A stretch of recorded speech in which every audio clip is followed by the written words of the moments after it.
आप सबके प्रभु यीशु मसीह के नाम में जय मसीह। हमन के मालूम हो कि निरंतर हमारे एफीसी के पुस्तक से वचन दिखल जाए जाता और 2 हफ्ता पहले हमारे एफीसी 4 अध्याय के 7 से 11 पद दिखल रहा गए और जेकर विषय का है कि परमेश्वर हर एक विश्वासी के फर्क का देले बाटे, आत्मिक वरदान देले बाटे। ठीक बा। तो ओकरे बाद में फिर वो वरदान कैसे मिलल बा, हमारे ई बात में देखल रहा गए कि कुछ ईश्वरीय काम भइल बा, कुछ चमत्कारीय काम भइल बा, 2 ठो काम भइल बा। प्रभु यीशु मसीह के काम के द्वारा हमन के वरदान मिलल बा। वो काम का है प्रभु यीशु मसीह के स्वर्गारोहण और प्रभु यीशु मसीह के शरीर में अवतार जब भइल है, तो वो 2 काम के द्वारा हमन के विश्वास इनके आत्मिक वरदान मिलल बा। जब हमारे पद 11 के एफिसी 4 अध्याय 11 पद के देखेंगे तब वहां परमेश्वर पावल के द्वारा लिखवाइले बाटे कि का वरदान मंडली में बा। तो हमारे देखल हाल के प्रेरित, कुछ लोग के प्रेरित, कुछ लोग के आगमवक्ता, कुछ लोग के सुसमाचार प्रचारक और कुछ लोग के गोठाला यानी कि चरवाहा यानी कि पास्टर और शिक्षक के रूप में परमेश्वर मंडली में धैले बाटे। तब फिर हमारे आवल गए 4 अध्याय के 12 से 16 पद में, 4 अध्याय के 12 से 16 पद में जब हमरे देखेंगे तब एक विषय हमरे एक भाग देखल रहा के पिछले हफ्ता 12 और 13 पद जौन के मूल सार का है, मुख्य विषय का है कि परमेश्वर बहुत बड़ा उद्देश्य के अनुसार बहुत बड़ा उद्देश्य के साथ में परमेश्वर का कहले बाटे मंडली के वरदान धले बाटे। तो उ 12 पद से लेके 16 पद में 3 ठो उद्देश्य बा। तो 2 उद्देश्य हमरे पिछले हफ्ता देख फैलाल गए। का कर है उद्देश्य, कौने कारण से परमेश्वर आत्मिक वरदान दिले है। पहले उद्देश्य का है कि संत लोग सेवा के लिए तैयार हो सके, एक नाते परमेश्वर आत्मिक वरदान दिले बाटे। और दूसरा उद्देश्य का है मंडली के यानी कि ख्रिस्ट के शरीर के का हो, निर्माण हो। तो 2 उद्देश्य हमारे 12 और 13 पद में देखल रहा गए। आज हमरे 14, 15, 16 पद के देखेंगे जब उनकी तीसरा उद्देश्य हमारे ये 3 पद में से मिलाला। लेकिन हम पढ़ब आप सबके बीच में 14 से लेके 16 पद, फिर से 12 से लेके 16 पद हम फिर से पढ़ब, आप सब ध्यान से सुनल जाए। हमारे साथ में आप सब निकाल जाए इफिसी 4 अध्याय के 14 से लेके 16 पद। इफिसी 4 अध्याय के 14 से लेके 16 पद हमारे 2 उद्देश्य पहले ही देख ले बाटी और आज अंतिम और तीसरा उद्देश्य देखेंगे। 4 अध्याय के 12 पद से हम पढ़ा थी, हिंदी में हम पढ़ा थी। आज तनी हमें शब्द बहुत बड़ा शब्द ही ना, तो हम हिंदी बाइबल चूज कैली हैं आज पढ़े के लिए। आप सब ध्यान से सुना जाए। हम पढ़ा थी 12 से, जिससे पवित्र लोग सिद्ध हो जाएं और सेवा का काम किया जाए और मसीह की देह उन्नति पाए।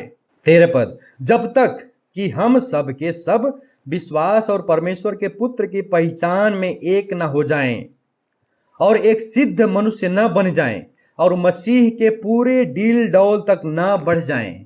14 पद में, ताकि हम आगे को बालक न रहें जो मनुष्य की ठग विधा और चतुराई से उनके भ्रम की युक्तियों को और उपदेश के हर एक झोंके से उछले और इधर उधर घुमाए जाते हैं। देखा जाए इतना महत्वपूर्ण बात काली बातें हैं। 15 पद में, वरन प्रेम में सच्चाई से चलते हुए सब बातों में उसमें जो सिर है अर्थात मसीह में बढ़ते जाएं।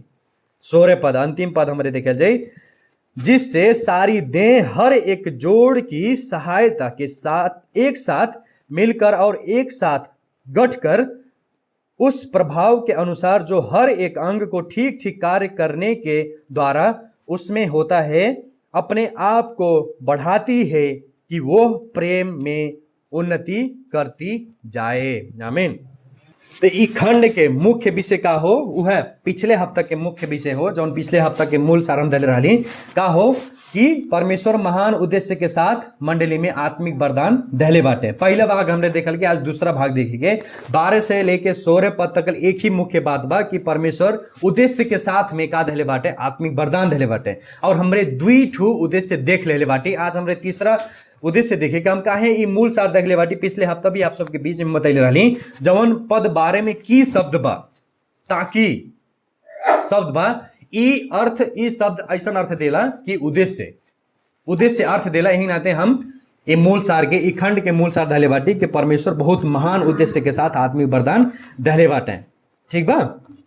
और पिछले हफ्ता भी हम ये बतैले रहली कि परमेश्वर जब मंडली के आत्मिक वरदान धलें तो अपने हमन के फायदा के लिए नहीं, हमन के अपने महिमा के लिए नहीं, लेकिन मंडली और सुसज्जित हो, मंडली और तैयार हो जा, मंडली और परिपक्व हो जा और अंततः परमेश्वर के महिमा हो सके। एक लिए परमेश्वर मंडली के का धले बटे आत्मिक वरदान धले बटे, लेकिन हमारे विश्वासी पटक पटक ये बात के भुला जाए जाला और कति कितना हमन के था है अभी तक नहीं हो कि मंडली के वरदान का हो, हमन के विश्वासी के वरदान, हमार व्यक्तिगत वरदान का हो, हम विश्वासी भैली तो हमार आत्मिक वरदान का हुई बात कितने लोग अभी मालूमे नहीं हुई, कितने जनबे नहीं करें। यदि अभी भी आप सबके आपन वरदान के नहीं था मिलल बा, यदि आपन वरदान के अभी तक नहीं बुझले बाटी तो शायद आज आपके वचन आपके लिए हो और आप सब ध्यान से सुनल जाए।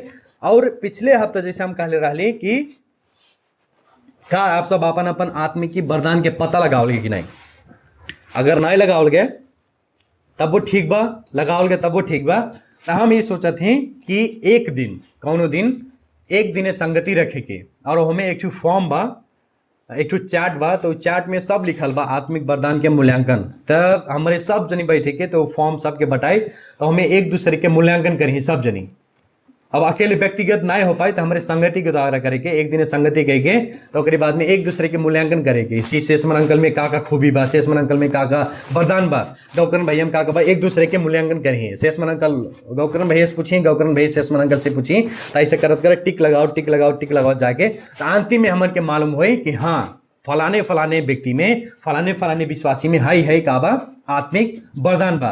और जब हमारे अपन आत्मिक वरदान था पाए के, जब हमारे अपन आत्मिक वरदान जान पाए के, तब जाके परमेश्वर के उद्देश्य के अनुसार वरदान की का प्रयोग कर पाए के। जब तक हमारे आत्मिक वरदान अपन नहीं था पाए के तब तक हमारे वो वरदान के मंडली के बढ़ोतरी के लिए प्रयोग नहीं कर पाए के। ही नाते विचार कैसे लागल संगति, एक दिन संगति तो सबके मूल्यांकन हुई केकरे में कौन खूबी बा, केकरे में कौन वरदान बा, तो वह दिन का हो मालूम हो जाए। तो हमारे दुई ठू ई खंड से दुई ठू उद्देश्य देखले रहल के, आज हमारे तीसरा उद्देश्य देखे के, जवन की तीसरा उद्देश्य का हो काहे परमेश्वर मंडली में वरदान दहलें। पहला का रहा है कि संत लोग परमेश्वर के सेवा के लिए तैयार हो। दूसरा हमारे देखा लाल गया कि प्रभु के चर्च, प्रभु के शरीर का हो निर्माण हो, वृद्धि हो। और तीसरा हमारे देखे के कि मंडली के आत्मिक वृद्धि 14 से 16 पद में। जब 15 पद में हम कहे ई उद्देश्य दिली, जब 15 पद में हमन के देखा जाए नेपाली में बढ़ते जाओ मतलब वृद्धि होत जा, और 16 पद में फिर वह वृद्धि शब्द दोहराइल बे। ही नाते हम ई तीसरा उद्देश्य दिले बाटी कि आत्मिक वृद्धि, मंडली के आत्मिक वृद्धि के कारण मंडली के आत्मिक वृद्धि हो सके, मंडली के आत्मिक रूप में बढ़ोतरी हो सके, यही नाते परमेश्वर आत्मिक वरदान दहले बाटे तीसरा। और जब यहाँ वृद्धि की बात करते हैं, आप सब ध्यान दिया जाए, यहाँ पावल संख्या की बात नहीं करते हैं, संख्या में बढ़ने की बात नहीं करते हैं, लेकिन गुणस्तर की बात करते हैं। हालांकि संख्या में बढ़ल भी जरूरी बा, सुसमाचार प्रचार का जरूरी बा, लेकिन ई खंड में मंडली के आत्मिक वृद्धि की बात करते हैं, नंबर में नहीं, संख्या में नहीं कि 100 जनी बाटे तो अगले हफ्ते 200 हो जाए, एक बात नहीं करते हैं। लेकिन जितने बाटे विश्वासी वो सब का हो परिपक्व हो, आत्मिक रूप में और मजबूत हो, एक बात यहाँ पावल कहले बाटे। पावल कहते हैं कि विश्वासी जितने भी बाटे, जितने भी अभी तक विश्वासी बाटे वो सब विश्वासी विश्वास में स्थिर रहें, विश्वास में बलियो मजबूत बने, दृढ़ बने, एक बात यहाँ कहले बाटे। अभी मंडली के आत्मिक वृद्धि के बारे में हमारे 3 महत्वपूर्ण बात देखेंगे। पहला, जब मंडली की आत्मिक वृद्धि हुई तब ओकर नतीजा का आया वाला सैद्धांतिक स्थिरता रही, सिद्धांत विश्वास की स्थिरता रही। जब हमन के मंडली के आत्मिक रूप से वृद्धि हुई, आत्मिक रूप से जब हमारे बढ़े के पद 14 में, तो का हुई सैद्धांतिक स्थिरता रही। एक के विश्वास में हमारे टिकल रहेगे, 10 विश्वास 20 विश्वास नहीं, लेकिन एक के विश्वास, जौन विश्वास हमारे आज से 10 साल 5 साल 15 साल पहले कल के वह विश्वास में हमारे स्थिर रहेगी। जब मंडली की आत्मिक वृद्धि हुई तब पद 14 में देखा जाता है, हाँ, ताकि हम आगे को बालक न रहे। देखा जा, यह इतने शब्द में ही, बालक शब्द में ही सब कुछ पावल बात बता दे बेटे। सरल भाषा में यह कहत बाटे पावल कि विश्वासी लोग लइकन के जैसन व्यवहार न करा। काहे कहले बाटे पावल लइकन के जैसन व्यवहार न करा? काहे से कि लइके बहुत जल्दी भरम जाले, छोट लइके बहुत जल्दी का हो जाले, भरम जाले। चाहे जौन बात के सजलो से एकदम सहज तरीका से विश्वास कर ले, चाहे जकरे ऊपर चाहे जौन बताओ तो का कैले विश्वास कैले, कौन बात सत्य हो कौन बात झूठ हो, ये बात उन्हें नहीं बूझ पावेलें। और वैसे कह के कितने विश्वासी लोग भी अपरिपक्व विश्वासी लोग रहें कि चाहे जे सिखा देता सब कुछ का कह लें, विश्वास के ले। वह बात यहाँ पावल बता रहा बाटे कि सब कुछ विश्वास करे वाला विश्वासी न बना, जांच करे वाला विश्वासी बना, ये बात के बतावत है पावल। और जब यहाँ हमारे देखल जाइए पावल अपरिपक्व विश्वासीन के ऊपर झूठ सिद्धांत, झूठा शिक्षा कैसी असर कर लगे के प्राकृतिक तस्वीर प्रयोग करत बटे। नेपाली में बा छाल और बतास, हिंदी में का बा दुई ठो शब्द जो प्राकृतिक शब्द यूज कैले बाटे। हिंदी में का बा 14 पद में झोंके और छाले, उछाले, झोंके और छाले, ये प्राकृतिक पिक्चर प्रयोग कैले बाटे पावल। खास करके झूठा शिक्षा कितना खतरा हो सकला, झूठा सिद्धांत जे सिखावता वो अपरिपक्व विश्वासिन के ऊपर कितना खतरा हो सकला ओकर बात के बता रहल बाटे। आप सब हमरे साथ में सोचल जा, एक ठो जहाज, पानी जहाज केहू देखले बा कि नहीं? नहीं देखले बा केहू पानी जहाज? टीवी में नहीं, टीवी में देखले बाटी नहीं। हम जब गोवा में रहली तो देखले रहली पानी जहाज समुद्र के बीच में। तब वहां जब समुद्र में एक पतवार चलावला समुद्र, ओमें जब तूफान आवाला, आधी जब आवाला, तो आधी नाय के का करला अपने ओर लेके जाला, जहार ढकेली हवा ओहार लेके जाला। फिर दूसरे ओर से पानी के छाल जौन हला तरी ऊपर ऊ जब आवाला तो उ छाल का करला नाई के अपने ओर ले जाला, अपने तरीका से वो नाई के चलाए खोजला। और तीसरा नंबर पे जौन नाई में मनई बैठल बा वो मने अपने तरीका से का करी बचाए खोजी। तो जब झूठा शिक्षक लोग सिखावल हैं, जब झूठा सिद्धांत सिखाए वाले लोग आवल हैं, तो बाइबल के तोड़ मरोड़ के सिखाई ही तो अपरिपक्व विश्वासी जौन बाटे जिकर अभिन भी समझ में नाई बा कि झूठ का हो सही का हो, जिकर पास अभिन भी वो बुद्धि नाई विकास भइल बा कि झूठा शिक्षा का हो सही शिक्षा का हो, तो वो चारों ओर विश्वास करे लागे। एहरो जाई ओहरो जाई, पिता परमेश्वर वो कही पिता परमेश्वर भी ठीक हो, माता मरियम भी ठीक हो, हाई यहाँ टीकर चर्च भी ठीक हो, वहाँ चर्च भी ठीक हो, यहाँ चर्च सब ऊपर का करी विश्वास के। यही नाते पावल का है विश्वासी जितने में बाटे उ लइकन के जैसन न बने, चाहे जेकर ऊपर विश्वास न करे, चाहे जौन जे सिखाओ तो पे तो पतन विश्वास नहीं करा, बात यहाँ करत बाटे। और जो गलत शिक्षा सिखाए वाला रहला, जी गलत सिद्धांत सिखाए वाला रहला, उ कैसन रहला यही देखल जाए। ये पद में 14 पद में का लिखा थे पावल, उ धूर्त रहला। हिंदी में का बा? हाँ, ठग विद्या और चतुराई से। दुई शब्द में ध्यान कीजिए, ठग विद्या और चतुराई। देखा जा ठग विद्या माने का हो, ठग विद्या माने का हो, एमे लिखल बा नेपाली में लिखल बा धूर्त। धूर्त मतलब कौनो भी खिलाड़ी का करला अपने फायदे के लिए ठग के, जब गेम खेला कौनो भी खेल खेला जीते के लिए अपने फायदे के लिए, वह शब्द धूर्त के अर्थ बतावाला। समझल जाता? तो कितने शिक्षक लोग ऐसे बाटे अपन फायदा के लिए, अपन इच्छा पूरा करे के लिए बाइबल के का करे उल्टा सीधा बता के विश्वास इनके भरमावल। और एक और शब्द बा, कौन शब्द? धूर्त के चतुराई, ठग विद्या और चतुराई। चतुराई के मतलब का हो? नेपाली में फट्याइले, फट्याइले। इस शब्द के अर्थ ऐसा आवाला, ऐसा बतावाला कि झूठ के भी चालाकी पूर्व से, चालाकी से भी हेर फेर कह के झूठ के भी सत्य दिखाइले के प्रयास, ये का हो? चतुराई हो। नहीं, चतुराई नहीं, हाँ ठग विद्या और चतुराई। हाँ चतुराई, हिंदी में चतुराई बा और नेपाली में फट्याइले बा।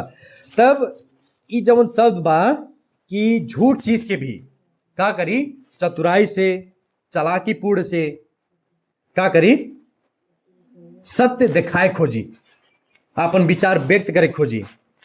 ऐसा रहले झूठा शिक्षा सिखाए वाले, ऐसा रहले झूठा सिद्धांत सिखाए वाले, बाइबल के विपरीत सिखाए वाले। बाइबल में सबसे धूर्त की कहल बा? शैतान के। सही बात हो। बाइबल में जब हमारी उत्पत्ति के पुस्तक पढ़े के हमें ऐसा लिखल बा कि सृष्टि में जितने भी परमेश्वर सृष्टि कैले रहल, सृष्टि में सबसे धूर्त के रहे शैतान रहल। और शैतान कैसी आदम और हवा के धूर्तता से, ठग विद्या से उन्हें के फंसैले बा हमारे यही समय देखे के निकाल। हमारे साथ में उत्पत्ति 3 अध्याय के 1 से 6 और उत्पत्ति 2 अध्याय के 15 से 17 पद में ओमे तुलना कई जा का फर्क पावल जाला। आप सब उत्पत्ति 3 अध्याय के 1 से 6 और उत्पत्ति 2 अध्याय के 15 से 17 पद के निकाल जा। ओमे तनी ध्यान से पढ़ल जा, ओमे का फर्क मिलला। शैतान कैसी धूर्तता से, ठग विद्या से आदम और हवा के ठगले बा, गलत चीज सिखैले बा। काकी लोग भी देखा जा बाइबल उत्पत्ति 2 अध्याय के 15 से 17 पद में, यहाँ पहले शब्द ख्याल कर जाइए। 15 पद में पहला शब्द देखा जाता का लिखल बा, परम प्रभु परमेश्वर। ठीक बा, ई शब्द के ख्याल कर लीजिए। दुई शब्द बा यहाँ, परमेश्वर के दुई ठो नाम लिखल बा, परम प्रभु परमेश्वर। हिंदी में का बा, यहोवा परमेश्वर। ई दुई शब्द के ख्याल रखल जा। और अंतिम 17 पद में जाए जा। 17 पद में अंतिम और देखा जा, परमेश्वर कहत है कि ना भने काहे से कि जवन दिन तोहन पचनी फल के खाबा वो दिन का होबा निश्चय मर जाइबा। अब चल जा 3 अध्याय के 1 से 6 पद में, 1 से 3 पद में देखा जा। उत्पत्ति 3 अध्याय के 1 से 3 पद में देखा जा। पहले एक पद के बीच में देखा जा, जब शैतान स्त्री से बोलल बा,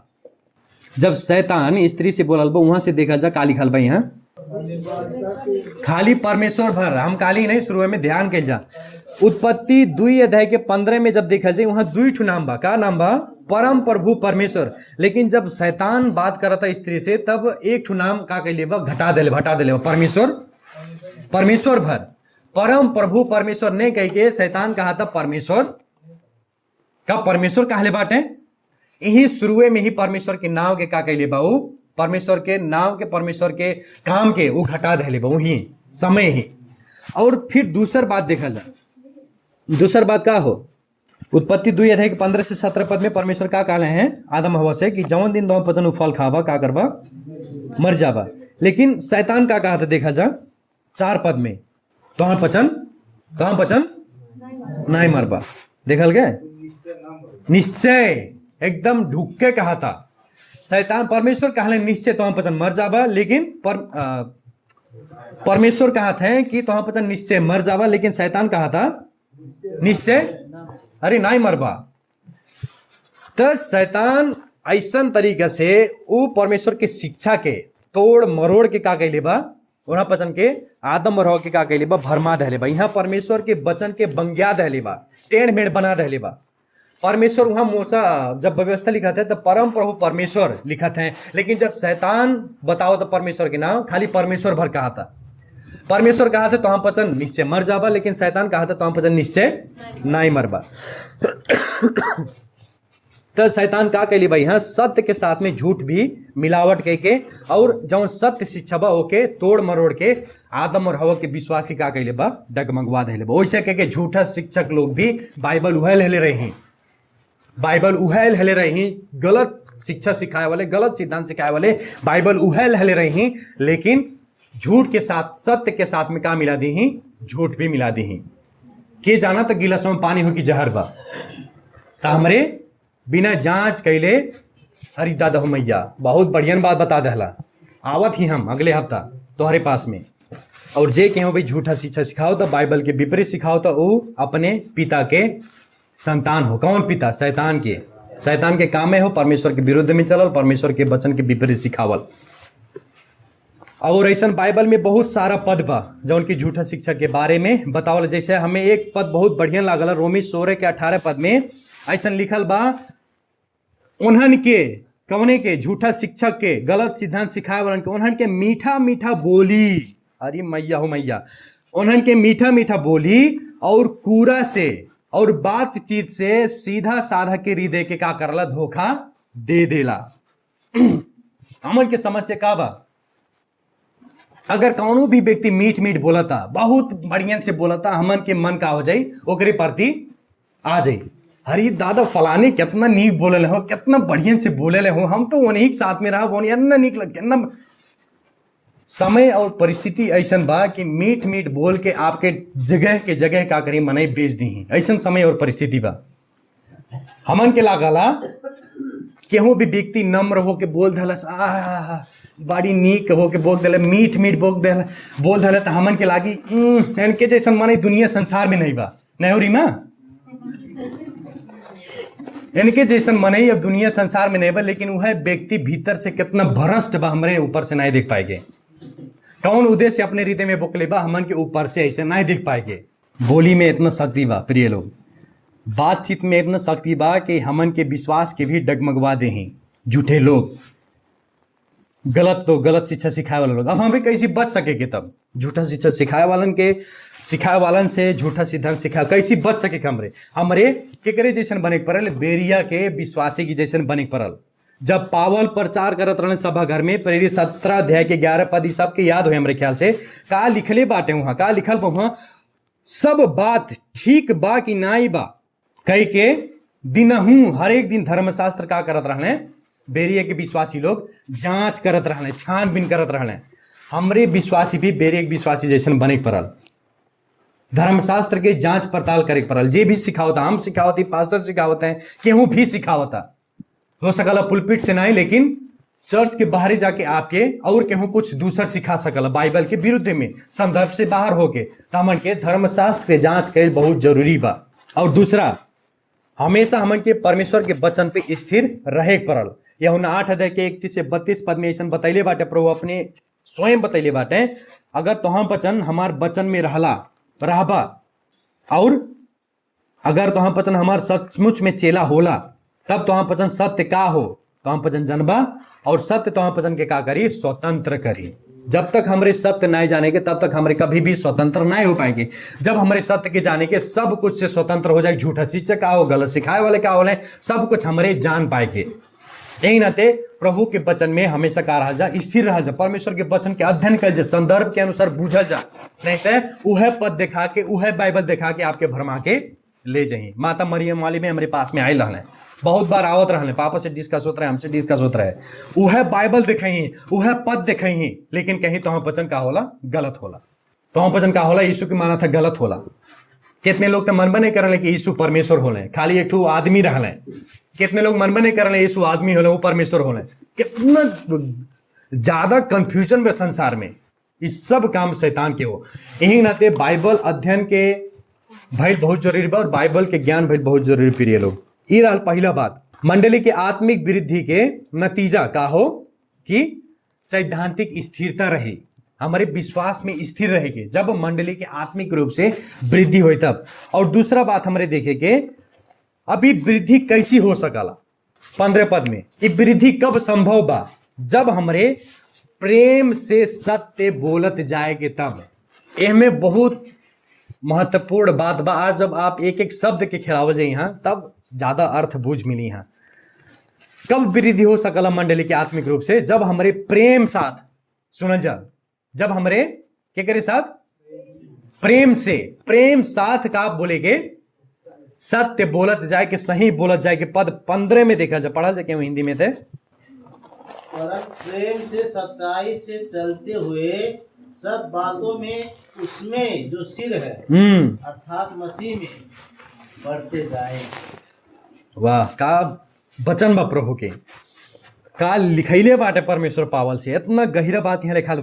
14 पद में बतावत है कि तो हम वचन के करे जैसे नहीं बना, लाइकन के जैसे नहीं बना, सब कुछ विश्वास करे वाला नहीं बना। तो 15 पद में आवत है लाइकन नहीं बनने के जगह का करे पड़ल, अब हमन के प्रेम से का करे पड़ल, सत्य बोले पड़ल, तब जाके हमारे यीशु तकल बढ़ पाएंगे। हमन के लक्ष्य का हो चाहिए, यीशु के जैसन बनल, यीशु तकल पुगल, यीशु के जैसन, यीशु के बराबरी करल हमन के लक्ष्य हो चाहिए। जैसे यीशु बोलत रहे, जैसे यीशु चलत रहे, जैसे यीशु सोचत रहे, हमार भी वैसे विचार सोच हो चाहिए, वैसे चाल चलन हो चाहिए। ये बात के यहाँ पावल बतावत बाटे। और ये वर्तमान समय की बात हो, पावल कहा तो हम पता नहीं के जीवन शैली बनाला, प्रेम से सत्य बोलल के जीवन शैली बनाला विश्वासी लोग, पावल बतावत बाटे। और ध्यान दिया जाए यहाँ, खाली सत्य बोले भर बात नहीं करत है पावल, का कहा था पावल, खाली सत्य बोले भर की बात नहीं करते हैं, लेकिन प्रेम साथ का करता हूं वचन सत्य बोला। ज्यादा लोग संसार में अथवा मंडली में अथवा चाहे जहां भी ये दावी कर रहे हैं कि हम सत्य बोलीला, छाती ठोक के कहीं हम सत्य बोलीला, लेकिन समस्या कहां वाला, उस सबके बोली में का नहीं बा, प्रेम नहीं बा। सत्य ते बा, लेकिन हमारे हाई शब्द प्रेम शब्द का के जाला छोड़ दे जाला। और ही नाते जब सत्य हमरे बोले के तक कहा जाला बहुत दुख लागला, बहुत सही बात सुनल केहू सबके बस की बात नहीं बा, सत्य बात सुनल सबके बस के बात नहीं बा। सत्य कड़वाहट लागला, सबके हमूक लागला। अगर केहू सही बात हमसे आके बोली, हमें भी एक छिन दुख लागी, लेकिन जब वह सत्य प्रेम से बोलल जाए तो दुख के दवाई का हो, प्रेम हो। ये पद पढ़त, ये पद से वचन तैयार करत हम सचमुच में बहुत आशीषित भइल रही। और कबो कबो हमहू सोचत रही, इस समय हम सोचत रही कि हमरे में भी प्रेम के कमी बा। और खास करके जब कोनो भी विश्वासी, कोनो भी व्यक्ति गलती करे न, तब हमरे रिस में, क्रोध में सीधा बोल दिए को से, अरे तू ऐसे कैसे कह सकला, इतना दिन से संगति में आवत है, इतने दिन से है करत है, इतने दिन से सीखा था, इतने दिन से सुना था, फिर भी गलती कह दिला, कैसे कह सकला तू। और कितने लोग अपन निजी मामला, निजी व्यक्तिगत मामला के कारण और लोग के साथ में ठाड़ भाषा में बोले न। और कितने लोग ये बात बोलत के ही हम सत्य बोलने से नहीं डरा लें, लेकिन हम हमार व्यक्तिगत भावना और विश्वास का बात, जे भी सत्य बोला था ओकरे प्रति हमारे मन में बहुत आदर बा, लेकिन आपके बोली में प्रेम भइल भी जरूरी बा। आपके बोली में प्रेम भइल भी जरूरी बा। कबो कबो हमरे सत्य बोलल जाला दूसरे के अपमान करे के लिए, दूसरे के बेइज्जती करे के लिए, दूसरे के नीचे दिखाए के लिए। काहे से कि वो बोली में बिल्कुल भी प्रेम नहीं बा। और जब हमारे ऐसा कल जाता तो बाइबल के विपरीत हमरे दिन प्रतिदिन जाए जाते विश्वासी लोग। कोरिन्थी की मंडली में भी ये समस्या रहे, वो सब घमंड करत रहे, हमारे पास में हाई भाषा बोले वरदान बा, हमारे पास में हाई पहाड़ उखाड़ दे वैसन विश्वास बा, हम अपन शरीर के दान दे कैसन बा, ऐसन बा वैसन बा है, इतना सब चीज में घमंड करते, लेकिन पावर लिखत है भैया प्रेम बा कि नहीं बा। तोरे पास में 10 बीघा जमीन बा, तुम्हारे पास में धन बा, तुम्हारे पास में संपत्ति बा, तुम्हारे पास में नाम बा, शोहरत बा, इज्जत बा, गीत गावाला, भजन गावाला, वचन प्रचार कराला, संगति में रेगुलर बाटा, लेकिन 1 किलो प्रेम बाकी ना है तुम्हारे पास में। तब पावल कहत बाटे अगर प्रेम नाई बा तो तोहारू सब कुछ कौनो भी काम के लिए नाई बा। पहले कोरिन्थी 13 अध्याय के 1 से 3 पद हमरे पढ़े के तो वहां लिखल बा, यहाँ लिखले बाटे पावल, मैले हम अगर मानिस और स्वर्गदूत के भाषा में बोलनी तब पर भी प्रेम हमरे में नाई बा, हम हल्ला मचाए वाला घंटा और झै झै करे वाला झ्याली भर होली। फिर 2 पद में लिखा था, हमरे पास में आगमबाड़ी बोले के शक्ति बा, और सब रहस्य सब ज्ञान बुझे के शक्ति बा, और पहाड़ हटा दिए वाला, पहाड़ गिरा दिए वाला संपूर्ण पूरा विश्वास बा। अगर प्रेम नाई बा हमरे में, हम कुछ भी नाई होली। 3 पद में लिखा था, यदि हम अपन सारा संपत्ति बांट देव, अगर हम अपन शरीर जलाई दे देव, फिर भी अगर प्रेम हमरे में नाई बा तो हमें कुछ भी लाभ नाई हुई हो। विश्वासी लोग देखल गए, प्रेम प्रेम प्रेम प्रेम अगर नाई बा तो हमारे कुछ भी नाई हो जाला। पहला पत्रुस 4 अध्याय के 8 पद में पत्रुस बताइले बाटे, सबसे बढ़ के सबसे ज्यादा एक दूसरे के प्रति का करत हम पसंद के प्रेम अटूट रहे। काहे से कि प्रेम का करला, प्रेम ही असंख्य पाप के का करला, ढांकला। वाह रे वाह, प्रेम ही हमन के असंख्य पाप के का करला, ढांकला। के ढकलस हमन के पाप, असंख्य पाप के ढकलस प्रभु यीशु मसीह अपने बलिदान के द्वारा, अपने खून के द्वारा हमन के असंख्य पाप के ढांक देना है प्रभु यीशु मसीह। एक नाते प्रिय लोग, अगर अपने विश्वासी भाई बहनी के बचावल चाहल जाता, साथ में संबंध बढ़िया रखल चाहल जाता, तब सत्य भरना ही, लेकिन प्रेम साथ सत्य बोला जा। जैसे यीशु मसीह बोले, ज्यादा समय हमरे कहा जाला कि सत्य बोलीला, सत्य ज्यादा समय हमरे सत्य सत्य सत्य भर बोला जाला, लेकिन जब हमरे सत्य सत्य बोला जाला वो व्यक्ति के का होला, चोट लागला, मन में चोट लागला, और आपसे आस्ते आस्ते दूर होत बहुत दूर हो जाए, फिर वापस ना आ पाए। तो कहा जाला हमरे में कहाँ खराबी बा, हम तो सही बतावत रहनी, खराबी रहे का खराबी रहे, आप सत्य भर बोलल गए लेकिन प्रेम साथ नहीं बोलल गए, यही नाते वो व्यक्ति आपसे दूर होत चल गए। आप सब बाइबल ध्यान से जब पढ़ल जाए तो यीशु के हपकावत रहने ज्यादा, कैसे ठाड़ा बोलत रहना सीधा, फरीसी और शास्त्री लोग से, सही बात हो, काहे बोलत रहना है, काहे से कि वो सबके ज्ञान रहल, व्यवस्था के बारे में सब कुछ ज्ञान रहल, लेकिन ज्ञान होते हुए भी वो व्यवस्था के पालन नहीं करत रहना है। मसीहा के विश्वास नहीं करत रहने, यही नाते प्रभु यीशु मसीह वो सबके सीधा हपकावत रहने, सीधा डांटत रहने। लेकिन जब आप बाइबल ध्यान से पढ़ल जाए तो चेला लोग के कहाँ मिलल डटले बाटे। यहाँ तक कि प्रभु यीशु मसीह के धोखा दिए वाला वहीं रहे, यहाँ तक कि प्रभु यीशु मसीह के 3 बार इनकार करे वाला रहल, यहाँ तक कि प्रभु यीशु मसीह के साथ छोड़ के भागे वाला चेला वहीं में रहल। लेकिन प्रभु फिर भी प्रभु प्रेम कैल बंद नहीं कैले, प्रेम करत गए, प्रेम करत गए, प्रेम करत गए, और उस सबके प्रभु यीशु मसीह का भैले जीत लेने। हपकाए भी समय रहा विश्वासी लोग, डांटे भी समय रहा, ठाड़ बोले भी समय रहा। कब हमन के हपकाए को कोनो भी व्यक्ति पटक पटक बार बार बतैले से भी नहीं समझाता तो ओके हपकाए भी का होला जरूरी होला। और यही नाते आप सबके उत्साह दिया चाहती, आप सबके विनती, आप सबके साथ में विनती करल चाहती कि अगर आप सत्य बोलल जाता बहुत खुशी की बात बा, हम आप सबके आदर करीला, लेकिन उस सत्य का गई जा प्रेम साथ बोलल जा विश्वासी के साथ में। अगर वो विश्वासी के चाहल जाता, अगर वो विश्वासी के चाहल जाता कि संबंध में बनल रहें, हमसे प्रेम करें, हमारे साथ में रहें, तो विश्वासी से कहा गई जा प्रेम साथ में सत्य बोला जा। खाली सत्य भरना ही, लेकिन प्रेम साथ, प्रेम नहीं छुटाए पड़ल। ई रहल दूसरा बात।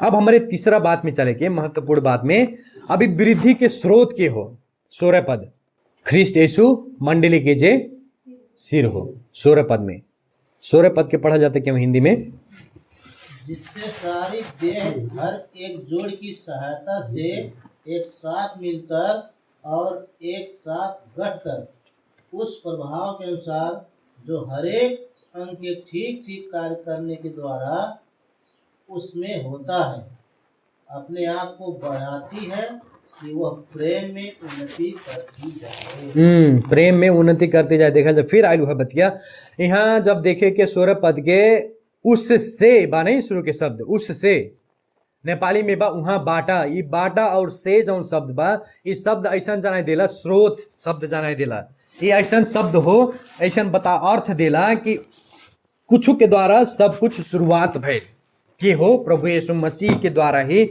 मंडली के उत्पत्ति होला, मंडली के वृद्धि होला, आत्मिक वृद्धि होला। यह बात पावल 16 पद में बतावत बाटे, जेकरे द्वारा सब कुछ होए भइल बा, जेकरे द्वारा सब कुछ होत बा।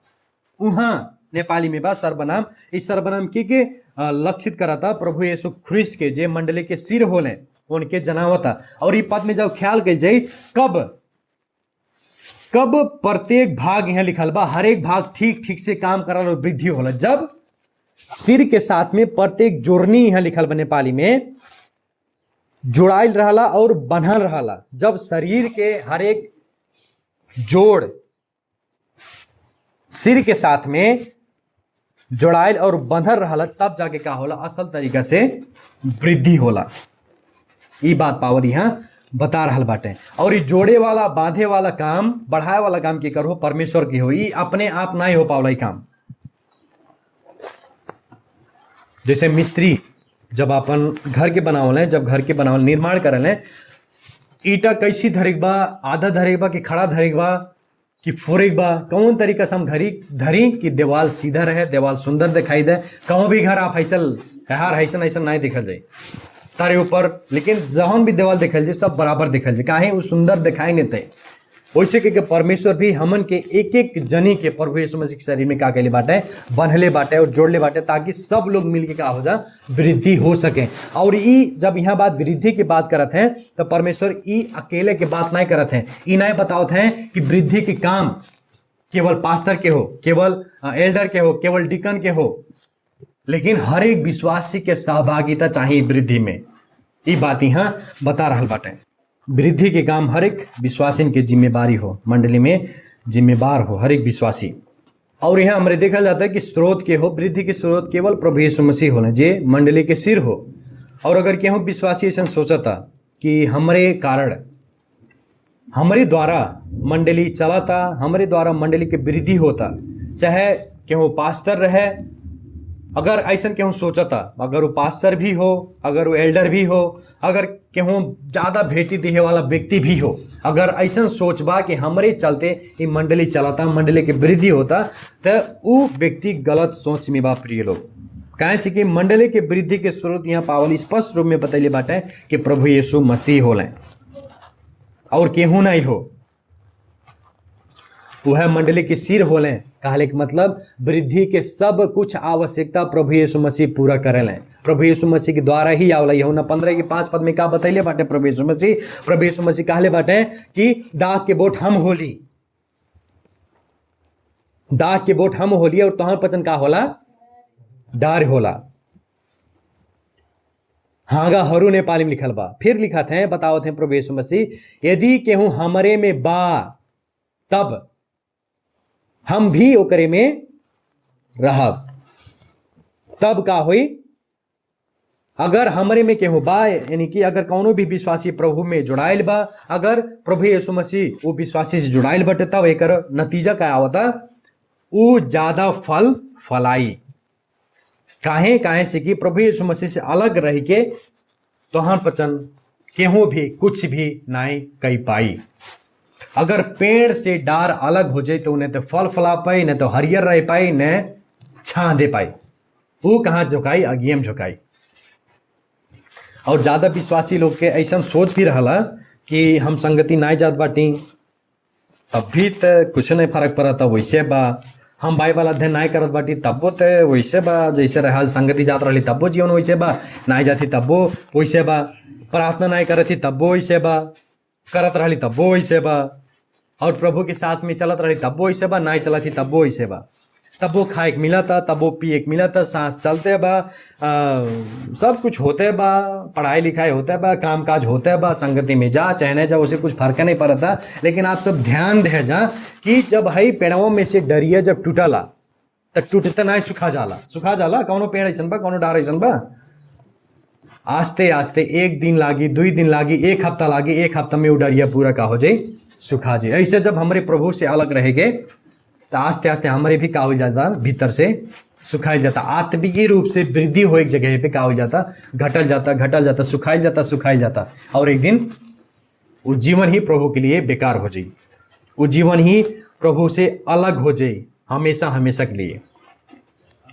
एक नाते प्रिय लोग, आप सबसे हमार अनुरोध बा और विनती बा, आपन वृद्धि के लिए और केहू पे नहीं, लेकिन सबसे ज्यादा प्रभु यीशु मसीह के ऊपर निर्भर हो जा, उनसे परमेश्वर से प्रार्थना कर जा अपनी वृद्धि के लिए और एक कमजोर भाई बहनी के वृद्धि के लिए। आप सब में से के बा यहाँ जो कमजोर भाई बहनी के लिए, विश्वासी के लिए प्रार्थना करला, वृद्धि के लिए, आत्मिक वृद्धि के लिए के बा यहाँ?